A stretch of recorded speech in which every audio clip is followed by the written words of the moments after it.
এবং সবচেয়ে ভয়ঙ্কর ব্যাপার হচ্ছে আপনি যখন কারোর উপর জুলুম করেন, ওই মাজলুম আর আল্লাহর মাঝখানে কোনো ফারাক থাকে না।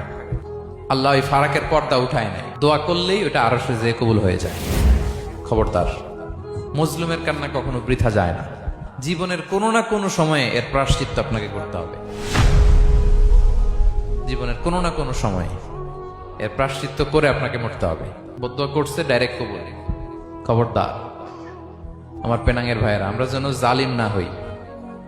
In it's any form, operation in it's any form, যেই কোনো ভাবে, যেই কোনো ক্ষেত্রে, যেই কোনো ধরনের হইতে পারে জুলুম। কাউকে আপনি ছোট্ট কোনো কাজে ঠকালেন, বন্টন নীতিতে ঠকালেন, হ্যাঁ, জমি মেরে দিয়ে ঠকালেন, আমানত মেরে দিয়ে ঠকালেন, ইন ইটস এনি ফর্ম যদি জুলুম করে থাকেন, খবরদার, মজলুমের কান্না কখনো বৃথা যায় না।